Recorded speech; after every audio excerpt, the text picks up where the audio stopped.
میں تو بس اس کا انتظار کر رہی ہوں۔ اس کی حسین آواز میرے کانوں سے ٹکرائی۔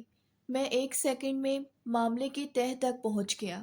دیکھیں میڈم، اگر آپ برا نہ منائیں تو آپ کو آپ کا خیر خواہ ہونے کی حیثیت سے ایک مشورہ دینا چاہوں گا۔ کیا آپ اسی علاقے کی ہیں؟ اس کی بڑی بڑی خوبصورت آنکھوں میں آنسو آ گئے۔ میرا دل اب پھٹ رہا تھا۔ ارے پلیز آپ روئے مت، اب مجھ سے بات تو کریں، میں جانے کون سے جذبے کے تحت درد میں ڈوبی آواز کے ساتھ کہہ رہا تھا۔ وہ میری طرف دیکھ کر بولی، جی بالکل، آپ نے ٹھیک پہچانا، لیکن اب میں کیا کروں؟ مجھے رات کے اس وقت اکیلے جاتے ہوئے ڈر لگ رہا ہے۔ آج تو میرے گھر میں بھی کوئی نہیں ہے، اور اوپر سے یہ رات کا وقت۔ وہ اپنی بات مکمل کیے بغیر رونے لگی۔ میں نے ہمدردی سے اسے اپنے ساتھ گھر تک پہنچانے کی آفر کی، جسے اس نے فوراً قبول کر لیا۔ اب میں اس کی سربراہی میں، جس نے اپنا نام ریشما بتایا تھا، ریشمی ڈوری میں بندھا چلا جا رہا تھا۔ مجھے پتہ بھی نہ چلا کہ کتنی مسافت طے ہو گئی ہے۔ رات کی ٹھنڈی ہوا ریشما کی سنگت میں مجھے اڑائے چلے جا رہی تھی۔ جی چاہتا تھا یہ سہانا سفر کبھی ختم ہی نہ ہو، مگر جس طرح ہر سفر کی منزل ہوتی ہے، اسی طرح اس سفر کی منزل یعنی ریشما کا گھر بھی آ گیا۔ ایک بوسیدہ لکڑی کا دروازہ جس پر زنجیر پڑی تھی، ریشما نے زنگ آلود چابی سے کھولا اور مجھے اندر آنے کو کہا۔ باہر سے چھوٹا سا نظر آنے والا گھر اندر سے وسیع و عریض تھا۔ بڑا سا صحن تھا جس کے ایک کونے پر ہینڈ پمپ لگا ہوا تھا۔ ایک طرف خوبصورتی سے کیاری میں پودے لگے تھے اور بیلیں دیوار پر چڑھ کر بہار دکھا رہی تھیں۔ رات کی رانی کی مہک نے سارے آنگن کو لپیٹ میں لے رکھا تھا۔ اس کے سامنے ہی ایک تندور لگا تھا جس کے اوپر تازہ تازہ مٹی سے لیپ کیا گیا تھا۔ بالکل بیچ میں جنگل جلیبی کا پیڑ شان سے کھڑا تھا۔ صدر دروازے سے سامنے والے پکے 3 کمروں تک قریباً 50 قدموں کا فاصلہ تھا۔ پکے کمروں کے ساتھ ملحقہ باورچی خانہ جالی کے دروازے کے ساتھ زندگی کی بہار دکھا رہا تھا۔ ارے موئز صاحب، آپ کہاں کھو گئے؟ بیٹھیے نا۔ میں واقعی ہی کچھ کھو سا گیا تھا، اور پھر میں اس کے پکارنے پر حقیقت میں واپس آیا۔ لیکن اس نے میرا نام کیسے پکارا؟ حالانکہ جہاں تک مجھے یاد پڑتا تھا، میں نے ابھی تک اسے اپنا نام نہیں بتایا تھا۔ آپ یہاں بیٹھ جائیں۔ اس نے ایک موڑا میرے آگے کھسکا دیا۔ میں آپ کے لیے کھانا لاؤں؟ میں نے اپنے ہاتھ سے آج بریانی بنائی ہے۔ شاید آج آپ کی قسمت میں میرے ہاتھ کا کھانا ہی لکھا تھا، اسی لیے تو آپ آج یہاں موجود ہیں۔ اس نے جس چاہت سے مجھے کھانے کی آفر کی تھی، اگر وہ زہر بھی دیتی تو میں انکار نہ کر پاتا۔ بریانی، یہ لفظ سن کر سارے جذبے منجمد ہو گئے تھے، اور میں اس کے ہاتھ کی بنی بریانی کا انتظار کرنے لگا۔ بریانی شاید دم پر تھی۔ کچن سے باہر تک اس کی بہت مزے کی خوشبو پھیلی ہوئی تھی، اور مجھ سے انتظار نہیں ہو رہا تھا۔ کچھ دیر بعد ریشما سٹیل کی بڑی سی پلیٹ میں بریانی بھر کر لے آئی۔ آپ ہاتھ سے کھائیں گے یا چمچ سے؟ اس نے محبت بھرے انداز میں مجھ سے پوچھا۔ اب تک وہ برقع اتار چکی تھی۔ اس کا حسین چہرہ، ہوش اڑاتے نین نقش، سب کچھ بریانی کی پلیٹ سے اٹھتی بھاپ کی لپیٹوں میں تحلیل ہو کر رہ گیا تھا۔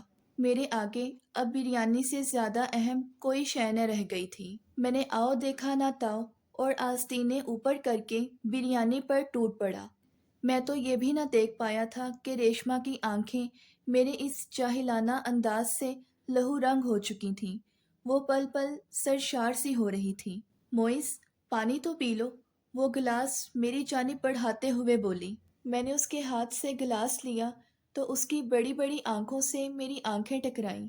میں نے دیکھا کہ اس کی آنکھوں کی پتلیاں لال انگارہ ہو چکی تھیں۔ میں نے گھبرا کر گلاس پکڑا، پانی کی طرف دیکھا تو پانی کا رنگ لال تھا۔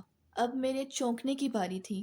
میں نے آخری نوالے میں ایک ہڈی گال کے سائیڈ میں رکھی تھی جو بریانی سے نکلی تھی۔ اب جو وہ ہڈی میں نے منہ سے نکالی تو میری آنکھیں دہشت سے باہر کو آ نکلیں۔ وہ تو انگلی کی ناخن لگی ایک پور تھی۔ اب بریانی کی پلیٹ میں جا بجا انسانوں کی انگلیاں نظر آ رہی تھی۔ میں نے اپنا پاؤں آگے کی جانب بڑھانا چاہا تو مجھے لگا کہ میرے پاؤں میں لوہے کی وزنی بیڑیاں ڈال دی گئی ہیں۔ میرا وجود ٹھنڈا ہونے لگا۔ ریشما، یہ سب کیا ہے؟ میں نے مری ہوئی آواز کے ساتھ اسے پکارا۔ اس کا بلند قہقہا فضا میں گونجا۔ ارے یہ تو کچھ بھی نہیں ہے، تو بہت بہادر ہے نا۔ آج ایک بہادر آدمی کا قیمہ بنا کر کل کباب کھاؤں گی۔ بڑے دن ہو گئے تیرے جیسا تازہ تازہ گوشت کھائے۔ وہ فلک شگاف قہقہا لگاتے ہوئے دوبارہ سے گویا ہوئی۔ خوف کی سرسراہٹ سے میرا وجود ٹھنڈا ہونے لگا۔ مجھے اپنی موت سامنے ناچتی ہوئی محسوس ہوئی۔ یہ جو ابھی میں نے بریانی کھائی تھی، یہ انسانی گوشت سے بنائی گئی تھی۔ اب منظر تبدیل ہو گیا تھا۔ دیکھتے ہی دیکھتے سامنے لگی کیاری سوکھ کر جھاڑ جھنکار میں بدل گئی۔ تندور کا چبوترا اندر کو گر کر بے ڈھب ہو گیا تھا۔ سامنے بنا کچن اور کمرے آثار قدیمہ کا منظر دکھانے لگے تھے۔ جنگل جلیبی کا پیڑ ڈھیر سارے مکڑی کے جالوں کے ساتھ ڈرانے لگا تھا۔ اب میری نظر ریشما پر پڑی تو میری چیخ نکل کر رہ گئی۔ ریشما بال کھولے، سفید چوغا پہنے، بڑے بڑے دانت لیے، گوشت سے خالی ڈھانچے کے ساتھ کھڑی تھی۔ وہ بلند ہونے لگی اور اچانک آسمان تک جاتی نظر آنے لگی۔ مارے دہشت کے میرا برا حال تھا۔ میرے پیر کی بیڑی اب تک میرے پیروں سے لپٹی تھی۔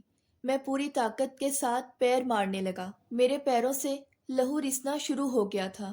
میں فوراً اپنے دل میں آیت الکرسی کا ورد کرنے لگا، اور پھر جیسے میں ہوش و حواس میں آ گیا تھا، جو صورتیں مجھے یاد تھیں میں صدقے دل کے ساتھ انہیں پڑھنے لگا اور خدا سے اپنے اعمال کی معافیا مانگنے لگا۔ اچانک میں نے دیکھا کہ ایک بزرگ ہستی بالکل میرے عین سامنے آ گئی ہے۔